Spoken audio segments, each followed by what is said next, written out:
Mission clean रख करके काम कर रहे थे, जिसमें गोपनीयता से सारी चीज़ों को जांच की जा रही थी। मेन उद्देश्य था कि अधिक से अधिक तथ्य गोपनीय रूप से इकट्ठे हो जाए, जिससे कल को अगर हम लोग कोई जब भारी कार्रवाई करते हैं तो माननीय न्यायालय की ओर लोग जाते हैं तो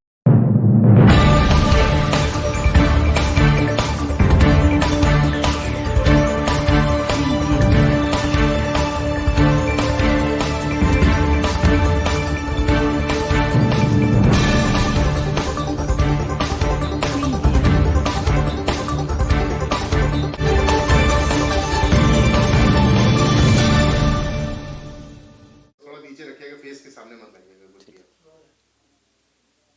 कानपुर विकास प्राधिकरण ने एक बड़ी कार्रवाई की है। फर्जी कागजातों के जरिए जो प्लॉट्स पर कब्जे किए गए थे, क्या पूरा मामला है? क्या किस लेवल के अधिकारी इस मामले में इन्वॉल्व हैं? क्या आप लोगों ने एफआईआर भी इस मामले में कराई है? जी, उपाध्यक्ष महोदय द्वारा विगत 6 से 8 महीने में एक मिशन के रूप में, मिशन मोड पर इन्वेस्टिगेशंस कराया जा रहा था ऐसे मामलों में, जिसका नाम भी हम लोगों ने ऑपरेशन मिशन क्लीन रख करके काम कर रहे थे, जिसमें गोपनीयता से सारी चीज़ों को जांच की जा रही थी।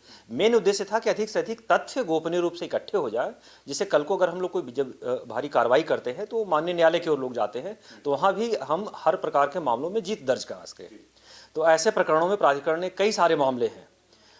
कई मामले तो ऐसे थे जो प्राइवेट लोगों के ही बीच थे, जैसे म्यूटेशंस के मामले कि किसी एक व्यक्ति ने दूसरे का नाम छुपा करके म्यूटेशंस करा लिया। तो ऐसे मामले जैसे ही आए तो इन सबों के खिलाफ जांच की गई और ऐसे में भी उसके रिकॉर्ड्स में ठीक कर लिया गया और उसके खिलाफ एफआईआर कराए गए। दूसरे मामले थे कि किसी व्यक्ति का दूसरे व्यक्ति ने अपना नाम से रजिस्ट्री करा लिया, तो उसमें भी जैसे ही हुआ तो उसकी पूरी जांच गोपनीयता से कराई गई और सारे तथ्य आने के बाद उसमें भी उसका कैंसिलेशन वगैरह करते हुए और उसको एफआईआर दर्ज कराया गया। कई मामले ऐसे थे जो प्राधिकरण की जमीनों पर भूमाफियाओं द्वारा कुछ लोगों के, प्राधिकरण के लोगों के गठजोड़ से ऐसे कार्य किए गए थे, उसमें भी पूरी जांच की गई और ऐसे प्रकरणों में प्राधिकरण ने मौके पर ही कब्जा भी ले लिया, बोर्ड भी लगाया और पूरी विधिक जांच करते हुए, सुनवाई देते हुए, करते हुए उसके खिलाफ कैंसिलेशन की कार्रवाई की गई। ऐसे दोषियों के खिलाफ थाने स्वरूप नगर में एफआईआर दर्ज कराया गया और बाद निरस्तीकरण के लिए सिविल कोर्ट में भी दाखिल किया गया। टोटल कितने वाद आप लोगों ने एफआईआर दर्ज कराई है, कितने लोगों पर कराई है और क्या अधिकारी भी इसमें शामिल रहे हैं तत्कालीन? जी, उपाध्यक्ष महोदय के निर्देशन के क्रम में जो पूरी कार्रवाई की गई है, इसमें सारे मामले मिलाकर के कुल 13 एफआईआर दर्ज कराए गए हैं। इन एफआईआर में जो भी दोषी व्यक्ति थे सभी के नाम हैं और उसमें कुछ प्राधिकरण के भी लोग शामिल पाए गए। तो ऐसे लोगों के खिलाफ भी शासन स्तर पर भी, जो प्राधिकरण स्तर पर थे उनके खिलाफ निलंबन की भी कार्रवाई की गई, विभागीय कार्रवाई की गई और शासन में भी, जिसका नियुक्ति प्राधिकारी शासन स्तर पर था, शासन स्तर पर भी भेजा गया कि ऐसे लोगों के खिलाफ कठोर से कठोर विभागीय कार्रवाई हो।